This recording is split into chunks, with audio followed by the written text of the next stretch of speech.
If your plan is for 1 year, plant rice. If your plan is for 10 years, plant trees.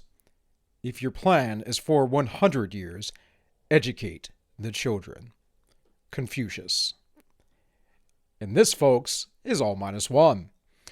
Hey, as always, I ask, please go like, share, subscribe. Sharing's really big, guys. It helps my channel grow. It puts me in a position where essentially I'm spreading the word, right? I'm helping to build these communities. It also enables me some financial opportunity, which I don't really have a lot of right now. So do that if you think that you know like-minded folks who are receptive to opinions they may not be hearing within the mainstream media, because this channel is alternative media. Now, am I covering news all the time? No. No, I take things from a Christian, historical, philosophical perspective. Does that mean that I cover no news? Absolutely not. I cover a lot of news. I'm looking at global powers and the changing of tides of things and who's actually in control of the world. And I talk about conspiracy and all this other fun stuff. And I make predictions. So far, my predictions have been correct. Because it's not that hard to predict things when you have your eyes on the ball, when you have your ear to the ground, and you're paying attention to the proper things, and you understand how the system works. And I'm going to show you here in a bit on this topic today how people are making wrong predictions who are in the mainstream media. Maybe not the mainstream, but in large publications who don't know what they're talking about, yet they seem to be the experts, if you would. Anyways, with all that, I do have a locals. You can go over there and sub if you want. I upload there directly my shorter segments. Cannot do that with the longer segments, but I will use my alt tech to put a link in there to some of the things. So my stuff is there. You can find everything on one spot. There is no paywall. You can just go there. I have a Rumble. Please go to subscribe to that because eventually I will disappear. I don't have it up here on screen, but I have started re-uploading to BitChute. That has been a thing here recently. So, in any case, I'm also on PeerTube, and I have a live show every Wednesday at 7 p.m. We do a live show. I have a producer co-host, Tank, who helps me do a live show that is about 2 hours, sometimes longer. We've been trying to have a lot of guests on lately, and it is our just general musings. It's called The Ends Justify the Memes. You can find us on DLive and YouTube, and it's just us having a good old time talking about serious topics. So with all that, folks, hey, this is the topic of the day, the Chinese century.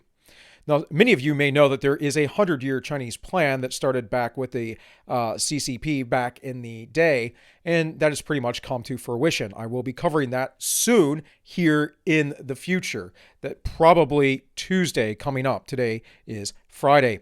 So in any case, what I want to talk to you about more importantly is what is going on globally with the Chinese takeover of the world economy. They are about to be the largest world economy, and at the same time, the Federal Reserve Bank is purposefully inflating our currency. They are giving corporations bailouts and, of course, the people some stimulus, not really much of anything. But regardless, this has a price. They're also talking about raising minimum wage, which hasn't quite happened yet, but I believe eventually will. And it will happen. And with the lockdowns and everything else, stuff that China isn't doing, look, America is just not going to be a power very, very soon. We're also destroying our military, which I will get into that a little bit here today. But let's just read this little wiki article real quick. So it says the Chinese century is a neologism suggests that the 21st century will be geoeconomically and geopolitically dominated by the People's Republic of China, similar to the American century refers to the 20th century, and the Pax Britannica, the British peace, refers to the 19th century.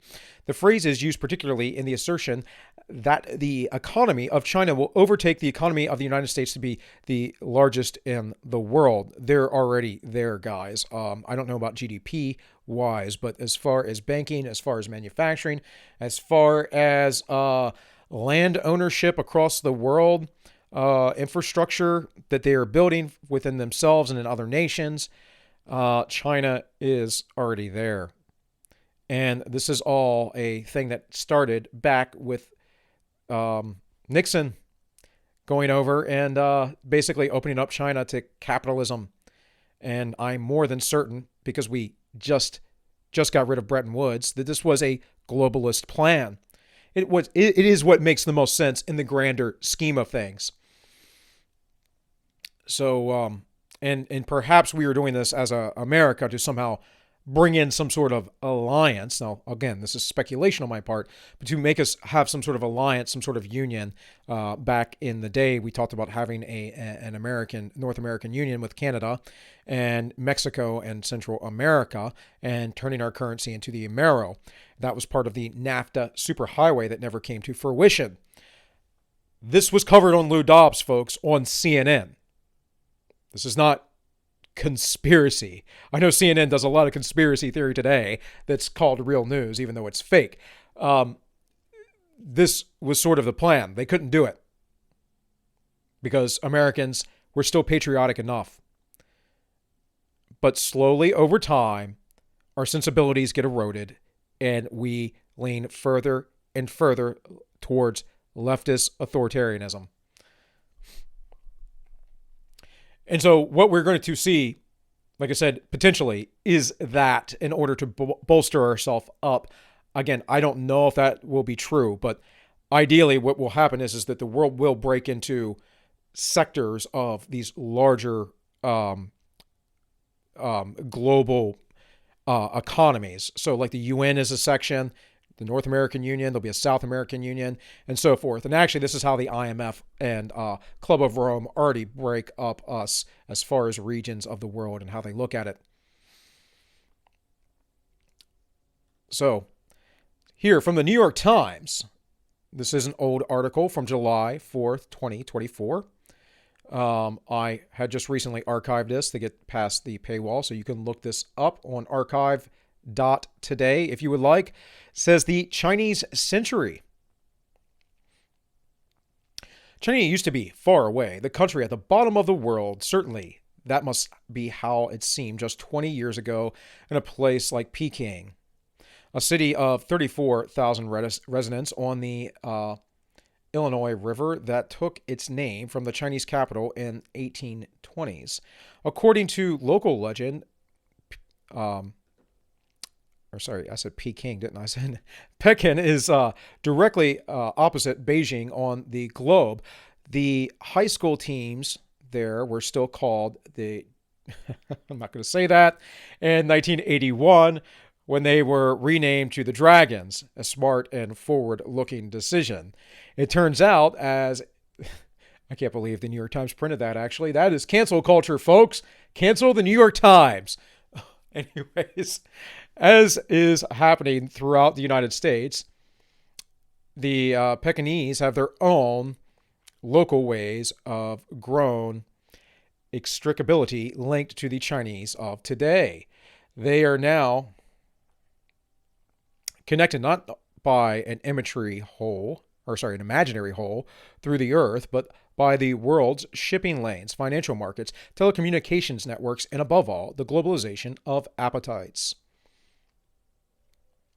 Follow the corn, for example. Trade deals struck between the U.S. and China in April. Will farmers around Peking hope lead China to lower its import barriers and buy 500,000 metric tons of American corn this year? Well, we kind of know how this worked out until Donald Trump came along, don't we? This was during the GW years. It says Illinois' corn farming getting higher than usual prices for their exports because they have ready access to river transportation and turn to big ports.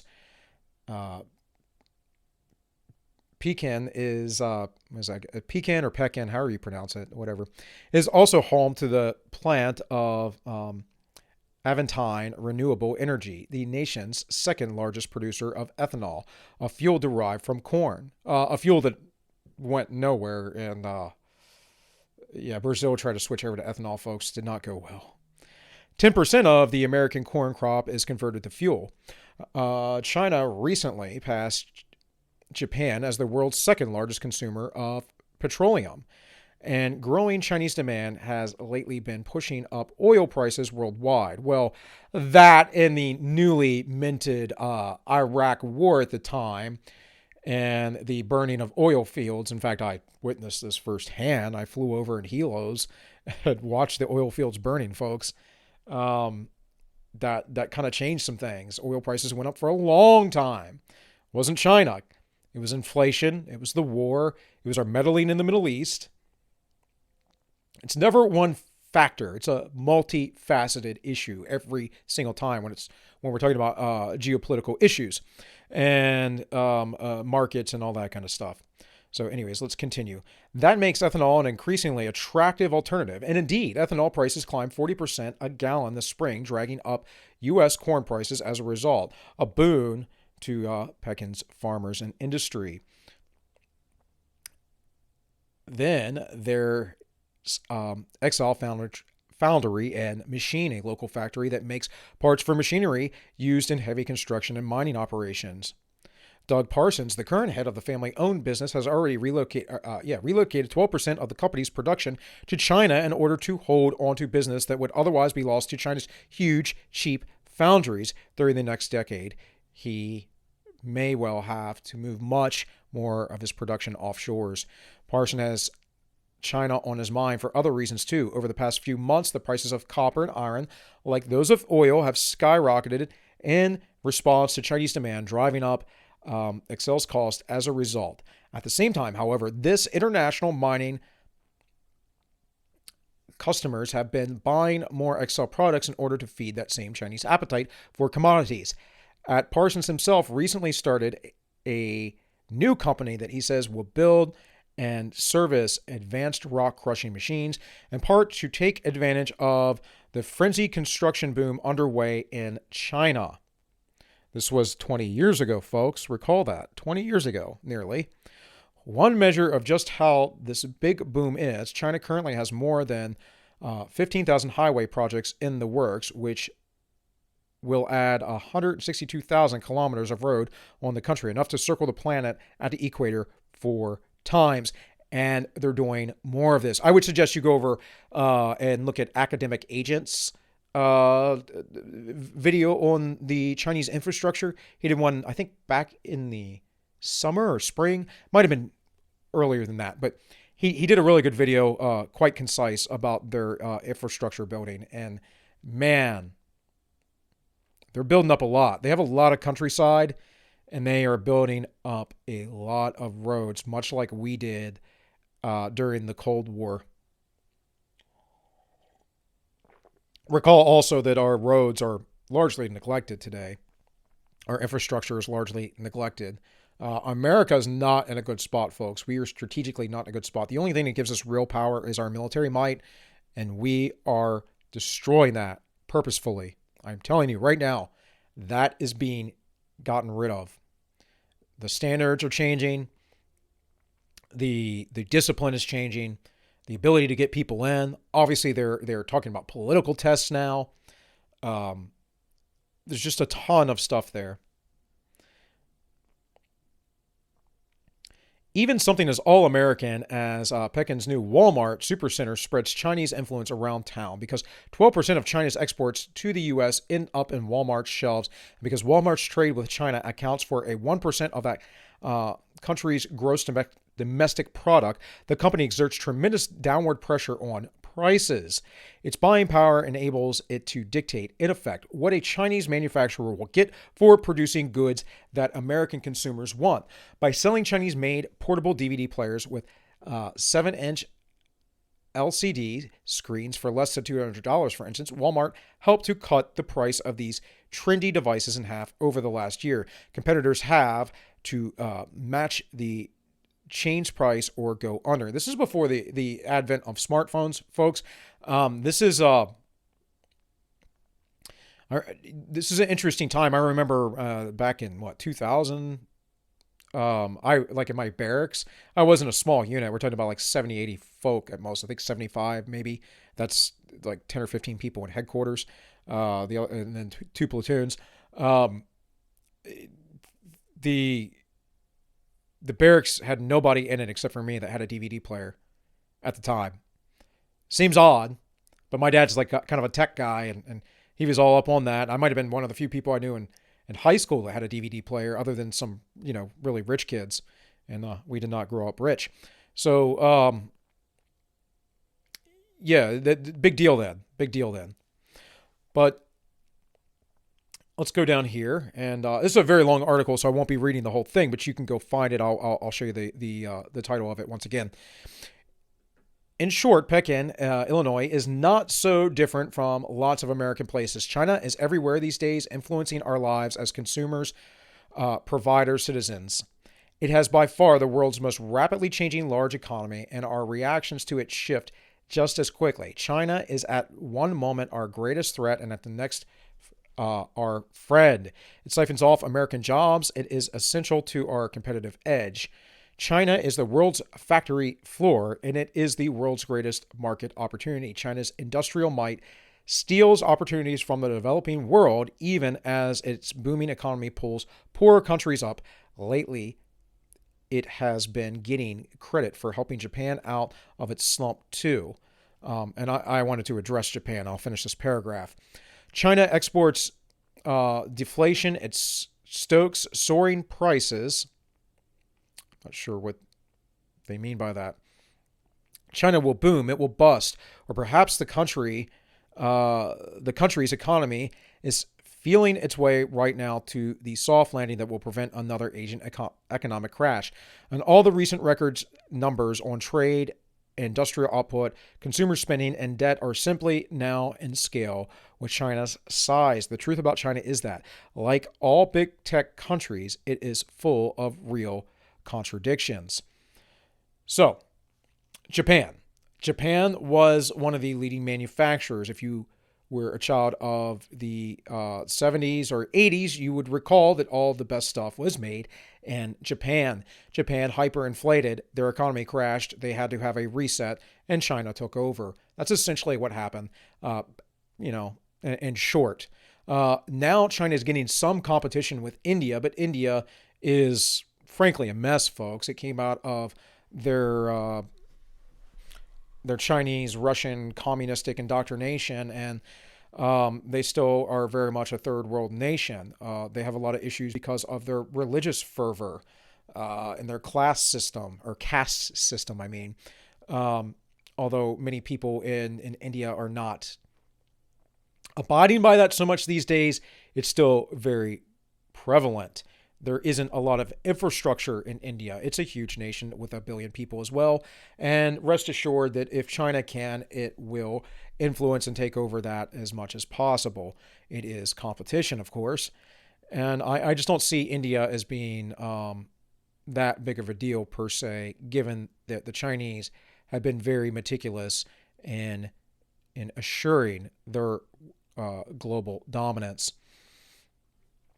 So again, you can find this at archive.today. This is the New York Times, The Chinese Century by Ted C. Fishman, July 4th, 2004. I'm sure if you Google search it, you will be able to find it.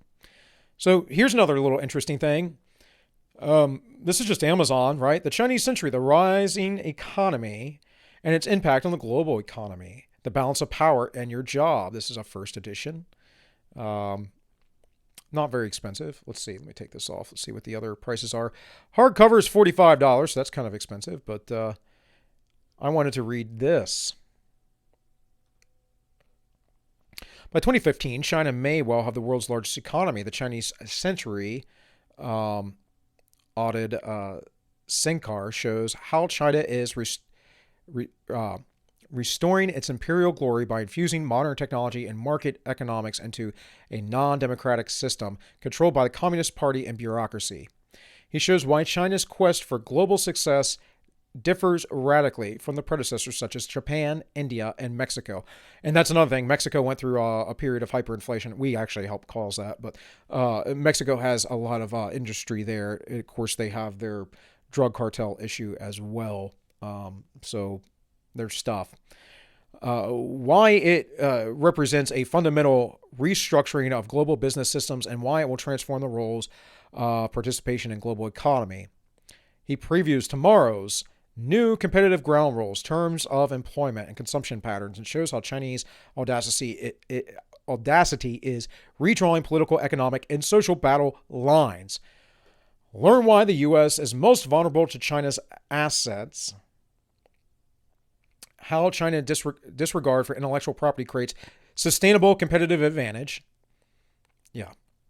How China's growth impacts global business, yada, yada, yada. The thing is because of the drive for corporatism, for protectionism, and under the guise of capitalism, under the guise of free markets, the businesses like it. They like it. They don't care. They only care about who protects them. This is why Google and Facebook and other nations will do special software for China and spying. It's why they have their little social media credit score thing, right? So this is from United States Study Center, sorry. That's why I turned it off dark mode, folks. From the United States Study Center, and this is www.ussc.edu.au. So I'm assuming that is an Australian org. 2nd of May, 2010, the Chinese century. So this is Dean and Professor in the practice of public policy, Lee Kuan Yew School of Public Policy, National University of Singapore. You should understand this because Singapore is highly free market. And of course, China is very nearby and a threat to them.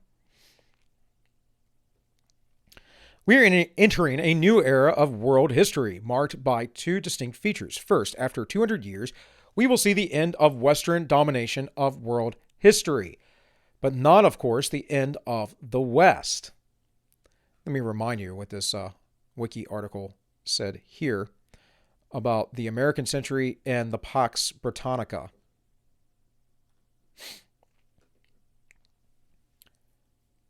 Second, we will see the return of Asia. From the year 1 to 1820, China and India were constantly the two largest economies. No, consistently. I was right the first time. Man, us dyslexics, I swear.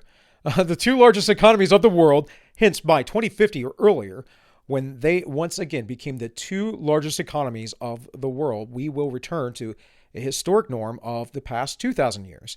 And in history, it is easier to return to historic norms than deviate from them. Well, we're talking about 2,000 years ago, man, so I get what you're saying. But you have to understand that there is a 100-year history before of China that they felt very ashamed being under Western and Japanese occupation. And I will talk about that probably next Tuesday and their 100-year plans. There is a lot of vitriol in the Chinese people, or at least the people running their government. The end of Western domination of world history means that we have to drop our Western cultural lenses to understand the new era. However, this would require retooling the most influential Western minds in the world in governments, think tanks, media, and academia. These thousands of Western pundits have a disproportionate influence in the global discourse on the state of the world. And because their minds are filled with distorted perspectives, they generate false understandings. Since this is a very strong claim to make, I will support it by providing 3 examples of distorted Western perspectives on China. First, fundamental flaw in Western assumptions about China is that eventually, like all other successful developed economies, China too will join the great Western project and become just like us. No. This is the outer. This is the esoteric. That is the outer view. The inner view, the esoteric, the secret hidden view, the occult view is, no, they'll just be the world power and they'll do the things that they want to do. And what the globalists have done is they've watched China build themselves up and they go, well, we don't quite like communism, but we do like what the CCP's doing with building things up and providing stuff for their people, and the control they have over dissenters. So like the great cultural leap, the great cultural revolution in China, that that's a problem, right? That's a lot of mass murder and stuff, imprisonment. That's like Soviet style bad stuff. That's like Cambodia style Khmer Rouge stuff, right? We don't like that. Can't do that openly. But we can seclude Uyghurs, and we can take their organs, and we can sterilize them, and we can re-educate them. That's okay. That's okay. As Joe Biden just recently said, it's just a cultural difference. Therefore, I'm not going to speak on it. All right, Joe. The Nazis, what they did was just a cultural difference, was it not? You see how the left plays their games? I mean, they call the Nazis right wing, which is absurd. Absolutely absurd. Yeah, whatever. Right wing how? In their progressive motives and their global domination? Yeah, no. Anyways, moving on. And this assumption became fully exposed. Let's see. Hold on. The first fundamental is that China too will join the great yes. The assumption that there was only one destination in world history is deeply rooted in Western minds, and the assumption became fully exposed in all corners of the West, from North America to Europe, Australia to Canada, with the publication of Francis Fukuyama's famous essay, The End of History. The celebration of this essay showed that Western minds believed that there was only one peak of human civilization, Western civilization. The West has climbed to the peak. Now, all it had to do was to wait for the rest of humanity to join it. The West did not have to struggle anymore, but the rest of humanity still had to struggle to reach the peak of civilization. Not really. This is kind of revisionist history, because ancient societies were very strong. The West actually had a decline and rose back up. It was more stable in the East. But look, guys, the societies, cultures came out of the Middle East, migrated to the East and West, essentially north, and they went southward. And the main places where essentially large imperialistic powers grew were in Asia and in European nations. And that largely has to do with geography and not much else. Geography is a very important thing for the species and where we live, right? That's why I say go live in the mountains. Because living off in a field somewhere in the middle of nowhere, it's going to be easy to get to you. Living in the mountains, not so much. It's the Iranian problem, why we won't go into Iran. It's the Afghan problem, why Afghanistan will never really be truly taken, just sort of occupied.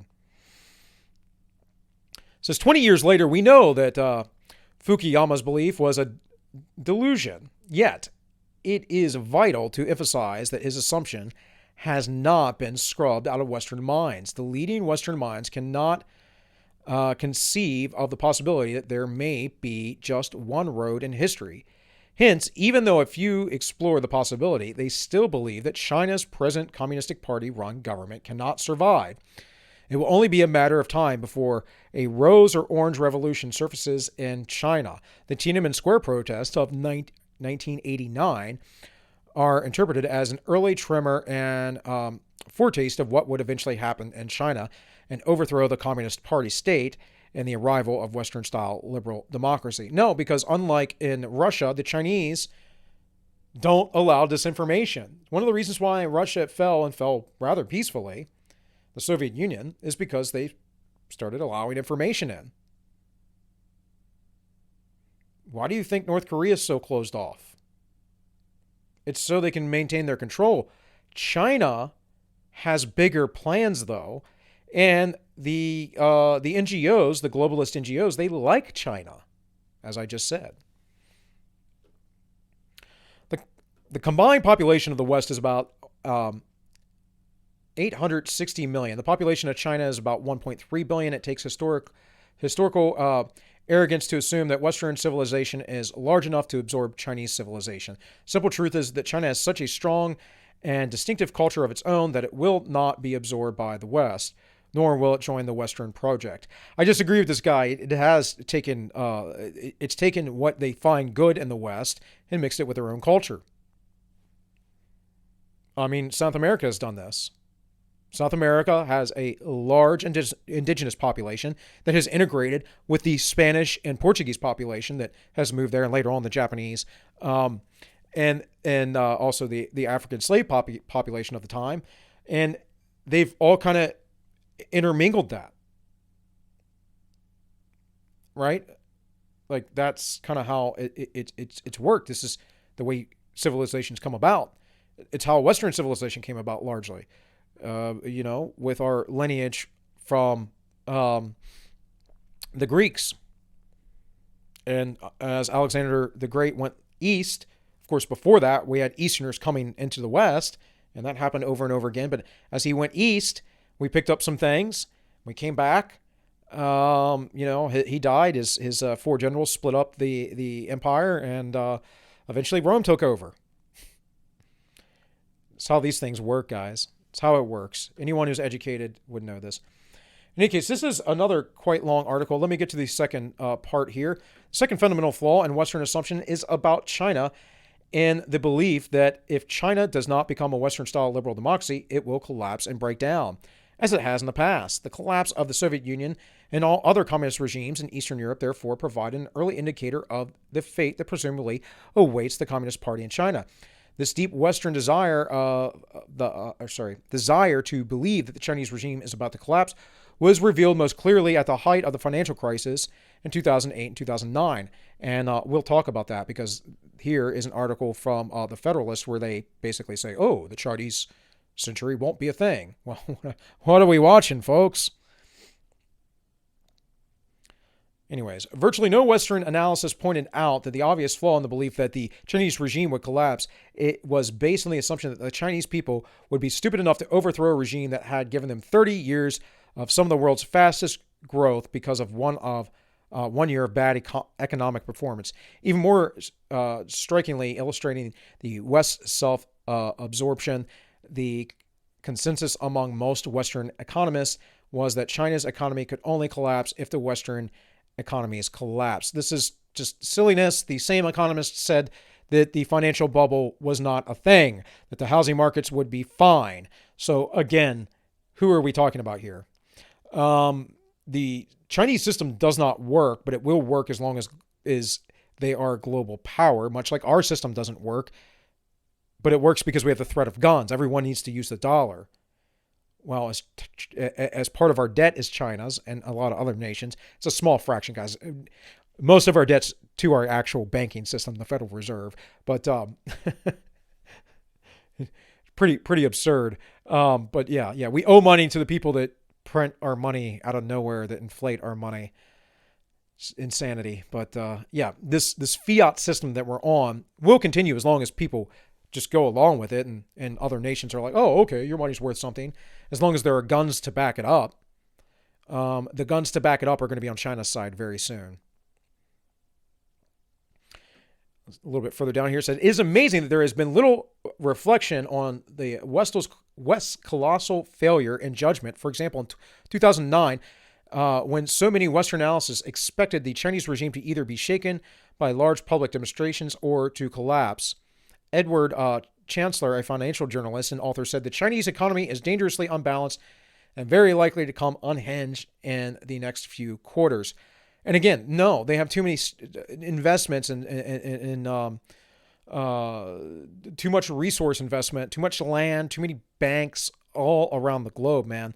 They got their fingers in a lot. Xi Jinping was invited to Davos to talk about the CUF. This is the World Economic Forum. Took no responsibility for it, completely ignored it. Remember what they did with the whole thing. Of course, no, that's just the Western world trying to destroy China. China's great. As they eat gutter oil and whatever else, man. What the way the wet markets work. My co-host over on the Ends Justify the Memes, I mean, he speaks Chinese. He studied Chinese history as part of his degree. He's been to China numerous times. He can tell you all about it. It's no utopia, folks. But the cities are doing well. And that's always what's important. The countryside, nobody cares about. The third fundamental flaw in the Western assumption about China is the belief that China cannot rise peacefully. One of the most common refrains I have heard in many Western fora is this: Europe's past is Asia's future. Okay, well, China was an imperial power within itself. The Mongolians came in and took it over, of course. The Japanese came in and took China over, 2 centuries ago. It's passed back and forth. Look, guys,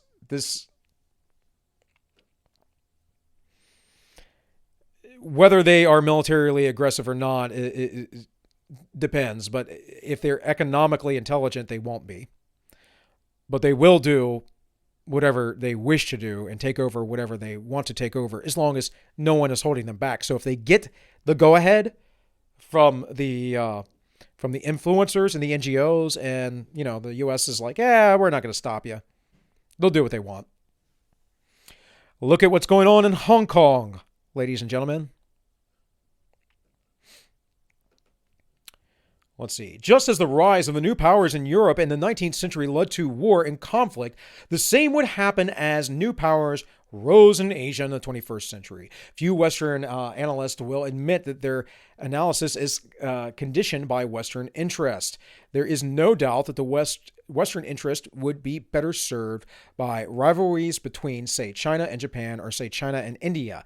A peaceful rising Asia will mean diminishing Western influence. Conflicts and rivalries between Asian powers would give useful geopolitical opportunities for Western mischief. As Henry Kissinger once famously remarked about the Iran-Iraq war, it's a pity they both can't lose. Yeah, because Kissinger would just want to come in and take over. So anyways, this is a very long article. Again, cannot get through the whole thing. Nor do I really want to, because you need to go read for yourself. That's United States Studies Center. That is the Chinese Century, and of course the Professor Kishore Mahabani, I guess, whatever.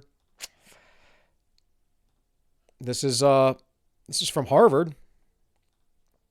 Harvard University Graduate School of Arts and Sciences. Will the 21st century be the Chinese century? Two of Harvard's most astute China observers assess the prospect and limitations of rapidly growing superpower. This is June 13th, 2013. Two of Harvard's most, I just read that basically. A wife is jailed for poisoning a business acquaintance, a man with whom her family was enmeshed in shadowy, lucrative financial schemes. Her charismatic husband, once ruthless in his privilege, is humbled, disgraced, and about to face his own prosecutors. Their seat of power evaporates as allies and enemies battle over the remains. And a young heir, a rumored jet setter, sees his fortune plummet. The scandal reaches all the way to the top.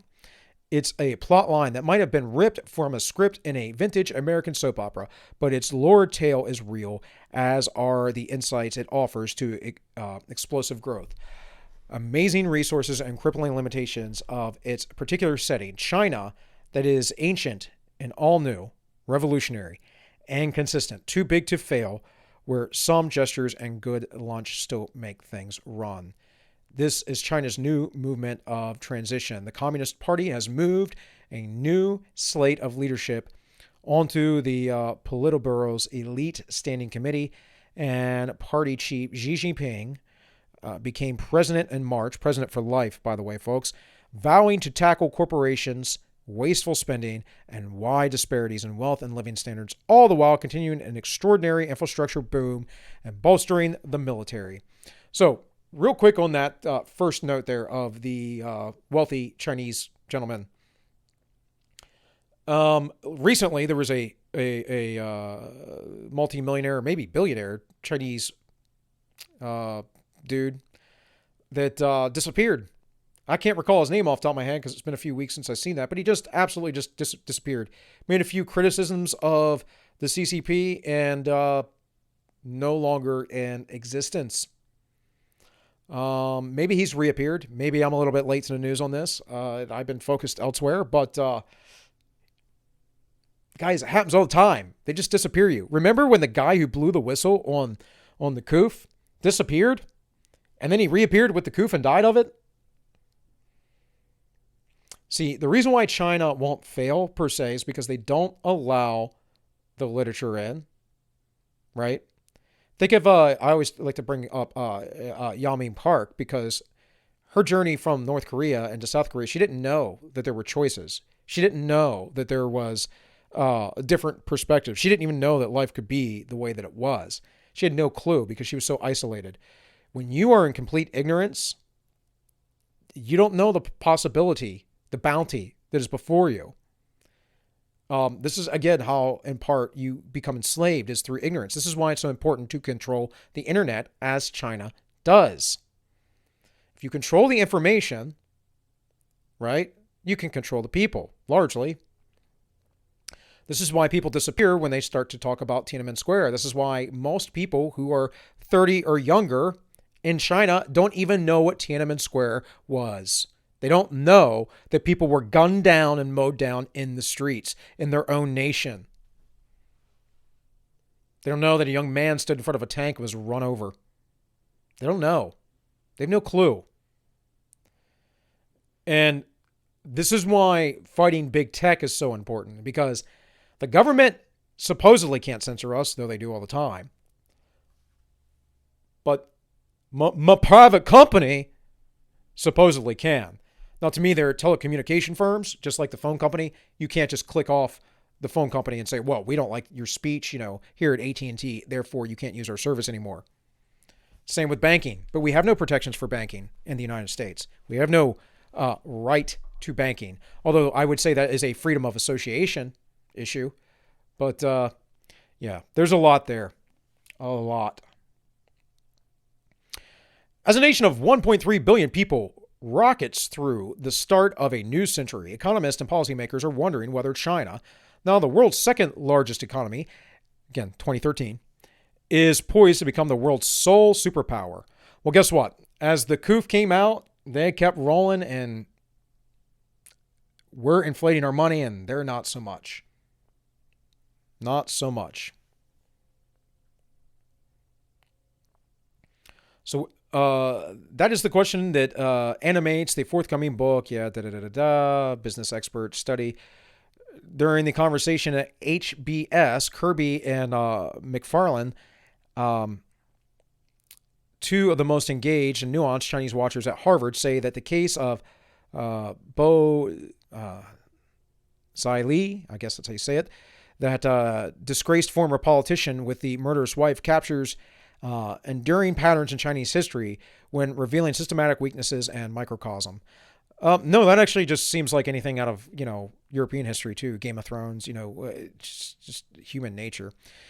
Anyways, guys, I am getting long. This is 40 some odd minutes right now. So go look this article up if you wish. Go read more, educate yourself. This is from Harvard. Will the 21st century be the Chinese century? What I want to get to is the naysayers.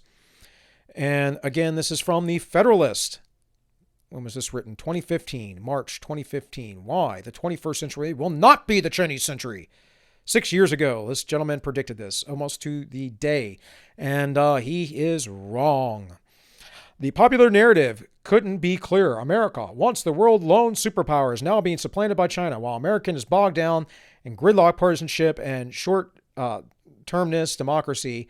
China's benevolent one-party rulers set long-term goals and make decisive decisions that foster breakneck economic growth. This is nonsense. We're not in real gridlock. We're in a uniparty.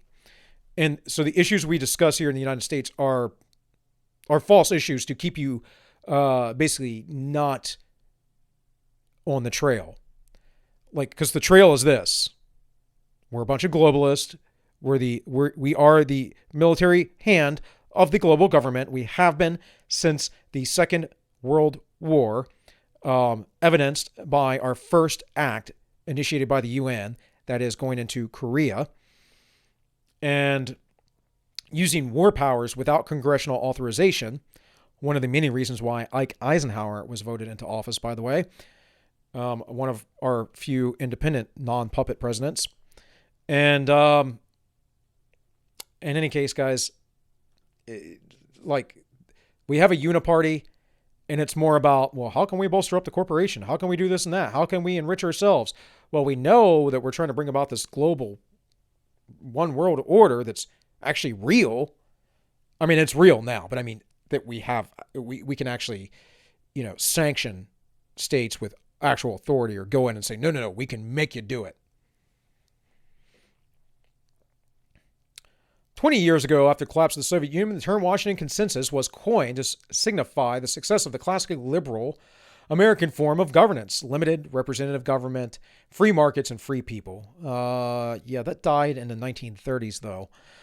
Some thought no economy could fully develop and thrive without adopting the principles embodied in the Washington Consensus. I don't know where that term came from. That's a bunch of gaslighting, folks.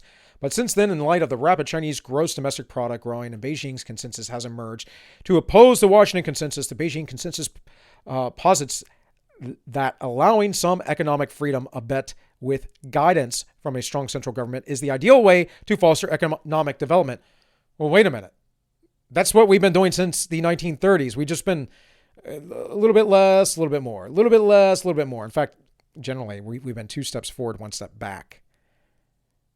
Like, we have a very centralized, controlled, planned economy.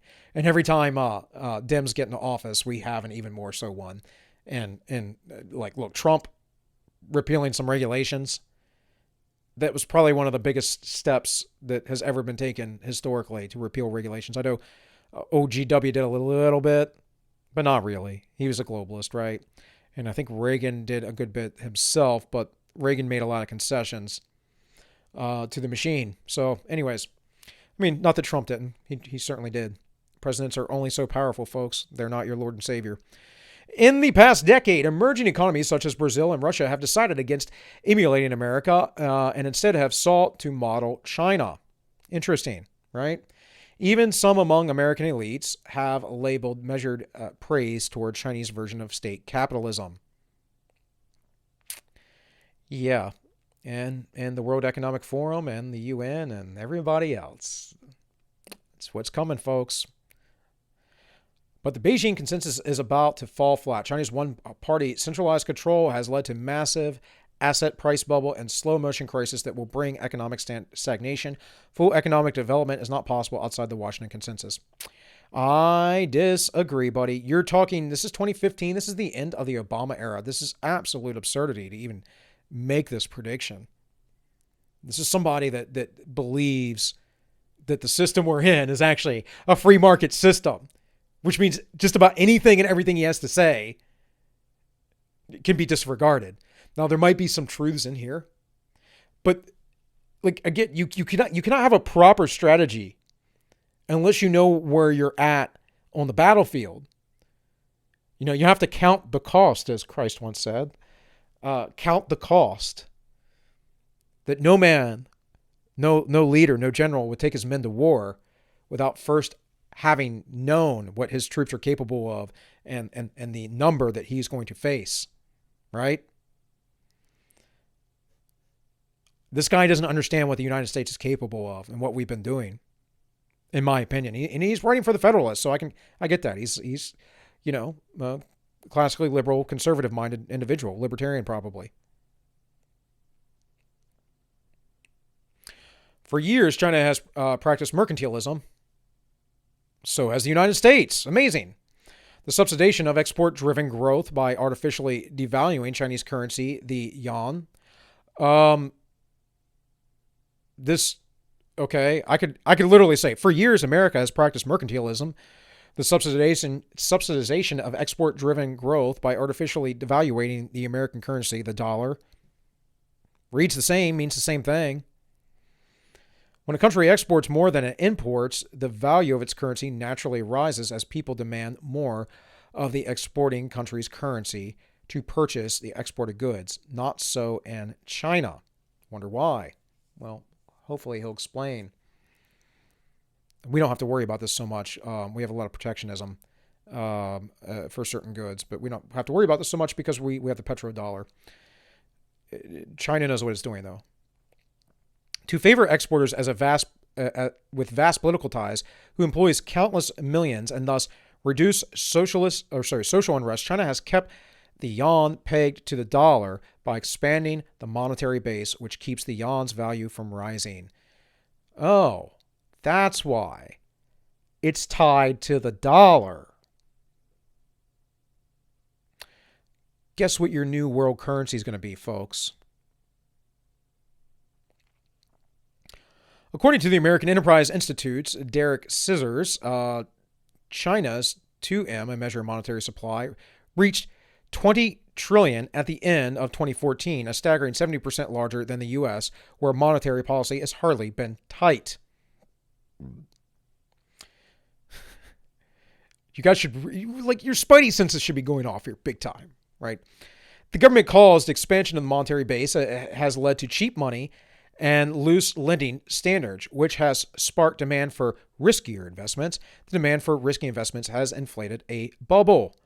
But bubbles can be deflated. You can preempt and cut off the bubble. The problem in America is we just keep pushing the bubble till it explodes. It's like blowing a balloon, blowing it, until it fills up and it finally pops because it can't expand any further. All right, Ludwig von Mises won a Nobel Prize for looking at how market economics work. When you have a free market, you don't have the bust to boom cycle. When you have a centralized bank and they constantly artificially keep the interest rates low while inflating the money supplies, you get a boom and eventually a very tragic bust.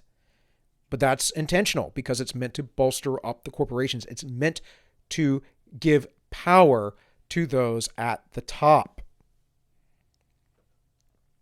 China's huge debt accumulation. China's corporate liabilities are the world's largest, measuring 14.2 trillion in 2013. Overall, Chinese debt, including governmental, corporation, household, has risen from 151% of GDP to 250% of today's. This is an extremely high figure for a country at China's level of development. Okay, well, what's ours going on? And we have all kinds of infrastructure falling apart in the U.S. Like, come on, man. They have all the manufacturing, they have the jobs, they have the land, they're building their infrastructure. This bubble ain't gonna pop, guys. Our bubble's about to pop. I'm telling you, can't inflate your money. Like, you can't not inflate the money the way we've been doing. 60-70% of all money ever printed since we've gotten off the Bretton Woods standard in a year, and we're doing it again this year.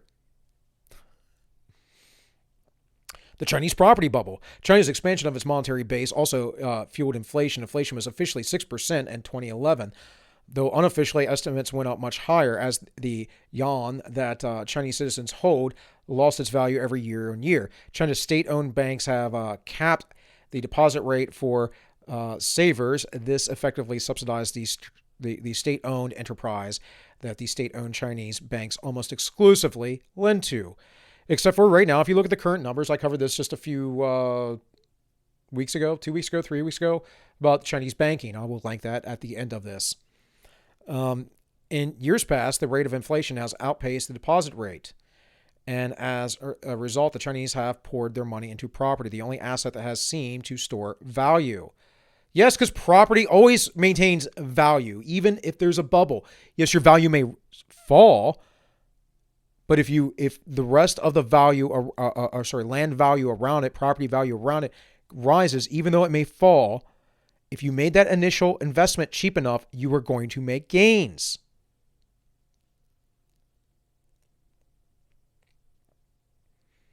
So looking at this, and I'm telling you right now, this is nothing compared to what the U.S. is doing. I've shown you the charts before, right? We're looking at this chart, and for like the U.S., it's like this, and then we're just like, and that's all in this last year. There are no bankruptcies in China. Well, there really aren't a lot in the U.S. either, except for on individual levels. China bulls look at the bubble and surge. They correctly point out that the debt provincial Chinese government property firms and perennial efficiency SEOs have built can be paid off by China's massive store of capital reserves. In other words, China has enough money lying around to bail everything out. which we don't. We just print it. And so he continues.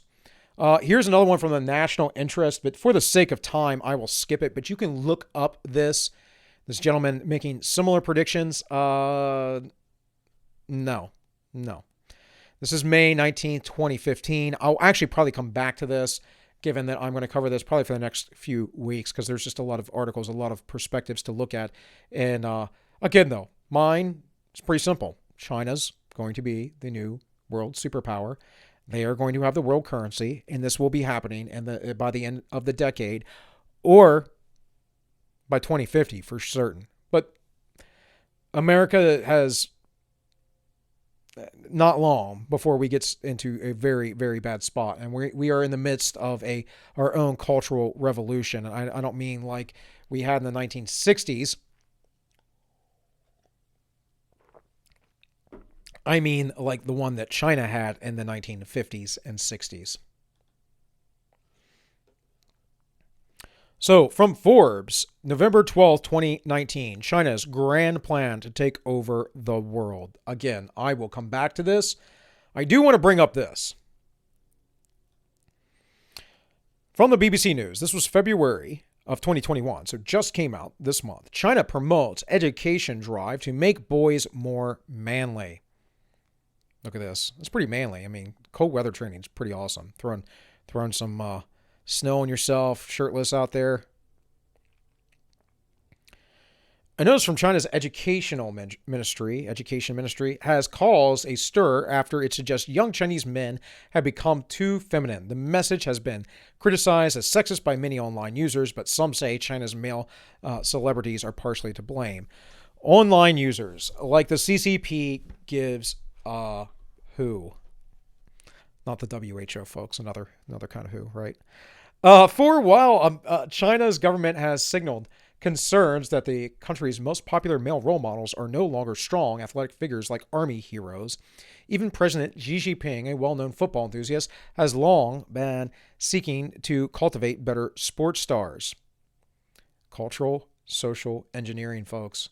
They just do it overtly. We pretend here in the States and in Western Europe that we don't do it at all. Like you have to be blind, willingly blind, to not see how it is done. Like, look at what they're doing with our schools right now and our children and the transgender agenda. The proposal to prevent the feminization of male adolescents called on schools to fully reform their offerings on physical education and strengthen their recruitment of teachers. We sort of had this in the 1960s under JFK, actually. But what we're seeing is they're building up their masculinity, their natural inclined leadership, that is, because between the sexes, men are generally the leaders. This is just our personalities, guys. It's nature. You call it nature, nurture, whatever. It's nature, right? If you believe in evolution, I believe in God. But either way, either point you start with, you get to the same place. Men and women are different. They have different roles for reasons, and those reasons make us a complementary being and not in opposition. But see, we're still in the phases of demoralization and divide and conquer here in the West. They went through all this in China a long time ago under Mao, and now they're like, yep, let's get back to what is real, and that is we need to have strong, hard men leading society so that we're not taken over by stupid Western liberal democracy, which they won't be. The text advises recruiting retired athletes and people from sporting backgrounds and vigorously developing particular sports like football with a view to cultivate student masculinity. And so this goes on, but basically there's a whole thing going on here. It says, what are men afraid of? The overwhelming majority of Chinese reaction to the notice has been negative. Hundreds of thousands of Chinese have taken to social media to voice their anger, and many branding the government's message sexist. Is feminization now a derogatory term? Well, I mean, we kind of found this too in Poland, right? And in the Czech Republic. They're not putting up with this stuff. In fact, Eastern Europe's still pretty based. They have the Orthodox Church as well, though. Is feminization now a derogatory term? One Weibo user asked, receiving over 200,000 likes. Ooh, Must have been important or, virtuous. Another said, boys are also humans, being emotional, timid, or gentle. These are human characteristics. Of course. But like we're not talking about like men being vulnerable. We're talking about men being weak. Being vulnerable and honest, guys, is perfectly fine. I was just at the Full Spectrum Warrior Protectors Summit, which is geared towards civilians, but there was training there.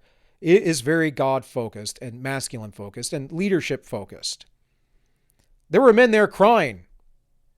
There were men there that gave their life to the Lord. There were men there that were baptized. I teared up during that because, man, it's amazing. It's an amazing thing to watch.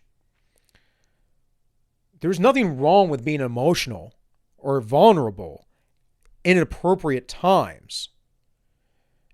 What men must burden themselves with, though, is carrying out the tasks that need to be done. Our amygdalas are different than women's. Our amygdalas are meant to repress emotions for reasons. Very good reasons. Women are meant to be emotional because they have to take care of children. Therefore, they have to be more on edge for, scary things like bears coming to eat them. The lions are chasing you down on the savannah. What are you going to do? You got to protect your child. Men, we can't run away because we have to stand and protect for our progeny to survive. Women and children first, right? That's misogyny, and it's the right way. And someone cut that, take that out of context. My point is today that's considered misogyny, and it's not misogynistic at all. It's paternal. It's paternal and taking care of the generations to come. The most important job you will ever have in your life is preparing people for the future, our children, our young men, our young women. We don't do that anymore. We are a short-sighted, evil, wicked people. And I'm not saying that the Chinese government isn't evil either, but they understand that they don't want what's happening in the West to happen to them because they wish to maintain power. Anyways, this article continues. Look it up. China promotes education drive to make boys more manly. I have gone over the hour mark, but that happens. Had a lot to cover. Have a lot more to cover. I will be doing these, guys. These, I call them my regular segments. Whatever. They're the least regular that I do anymore. But I will be doing these. These will be out every Tuesday and Friday. They should premiere at 6 p.m. Eastern. Guys, go over to my locals. Follow there. Create a little account. It's free. Rumble. Go follow over there because one day YouTube will not like me anymore. And they already don't like me. I gain a sub and I lose a sub a lot. Hasn't happened as much lately. I either made someone mad or they just stripped them from me. And I am more inclined to think that YouTube just stripped it from me because who goes into their subs and like, I'm no longer sub to this person. I mean, maybe, but my views haven't changed in the last 6 months. Well, maybe I'm going on 7-8 months doing this. However long it's been. These are views that I've developed my entire life. I'm 40 years old. It's something that I've been studying and looking at for a long time. I'm not just going to change on a dime. I'm not a young kid. In any case, go over to PeerTube. You can subscribe there. That is kind of a federated, Fediverse type streaming site. You can go down lots of rabbit holes there, by the way. Lots of stuff. Basically independent servers. I am there. It's a backup, but it's available. I'm uploading now to BitChute once again when BitChute allows me to upload. Sorry if you're watching this on BitChute, but guys, get your stuff together because I don't even have my auto upload thing doesn't even work from YouTube. So whatever. Once I get past 300 subs, unless Library changes it again, I will be on Library because they will auto upload my entire catalog. But for now, whatever. Not even messing with it. Also, live show. The Ends Justify the Memes every Wednesday at 7 p.m. Eastern. That is Eastern Standard Time. That in the U.S., right? I don't know what other Eastern times there might be, but just in case there are.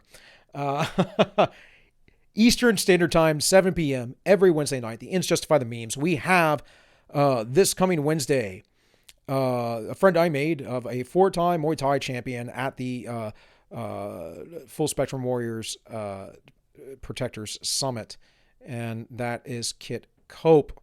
And Kit is a very